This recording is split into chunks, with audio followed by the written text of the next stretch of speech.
Good morning and welcome to EDU 3283, Research and Strategies in Literacy Leadership. I'm going to share with you my literacy autobiography. It worked out better that I actually typed it into words, so you'll have to excuse me that there are going to be times that I will be reading from my paper. I want to start with a quote: "Readers are travelers, books are cities, countries, and entire worlds in which the voyager may wander." Growing up, my house was filled with literacy. We had newspapers and magazines delivered. Bookshelves were adorned with books of various sizes, widths, and genres. My first memory of reading was sitting on my mother's lap with a huge, heavy book of Mother Goose rhymes or fairy tales. My mom would read to me and sing to me. We would also read and sing together. I also have memories of being read my favorite book, Madeline to the Rescue.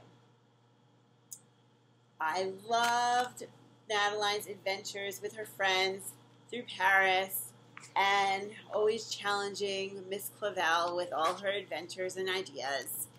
I even have the inscription that my parents wrote to me back in 1974. Here it is. It says, "To our dearest Tova, with all our love, because we know this is your favorite book. Enjoy it always. Love, Mommy and Daddy." And I still have it, as well as I've read this to my children who are both teenagers now.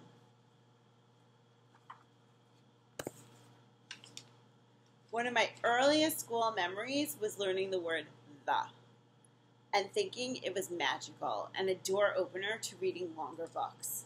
In first grade, I remember reading groups and basal readers. Somehow I knew that I was not in the top group, and I was determined to move to the top reading group to be with my best friend. I read voraciously through the stories and filled the workbook pages to show I was ready to move ahead. I'm not sure I comprehended all the stories, but I did get through those workbook pages, and that seemed to be enough to make the move. Back then, there wasn't much critical thinking required of me. It was the same year that I received my first library card. The library was always a treat, and we would go as a family often.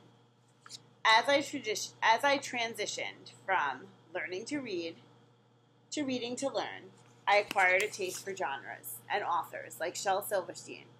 Shel Silverstein taught me about rhythm and building my fluency. I would read, rehearse, memorize, and recite his poems everywhere I went. An example being, "Sarah Cynthia Sylvia Stout would not take the garbage out," or "My dad gave me a dollar bill because I'm his smartest son, and I swapped it for 2 shiny quarters because 2 is more than 1. Realistic fiction was my favorite genre. I loved reading Judy Blume, Paula Danziger, and Beverly Cleary Ramona books. I enjoyed reading about social issues and comparing them to my life before terms like social issues and text to self were even taught. I liked choice and reading for pleasure. I liked reading and not knowing what level I was. Nobody was leveled then. I loved to read, and sometimes I understood the whole book, and sometimes I missed some parts, but it was okay. There was no stigma. High school changed my reading life. Some genres and titles felt forced and torturous. Others were enjoyable.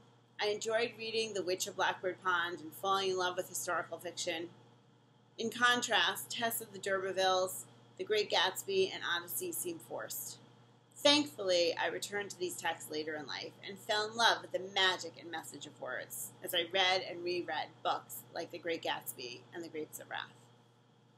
In college, I mostly read assigned texts, and my days of leisure reading were reserved for the summer. Senior year of college, I took education classes and student taught. I rekindled the memories of singing and reading fairy tales and rhymes.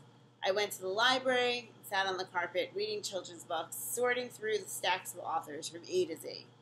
This is where I developed a relationship with Eric Carle, Patricia Polacco, Cynthia Rylant, Mem Fox, Judith Voice, just to name a few.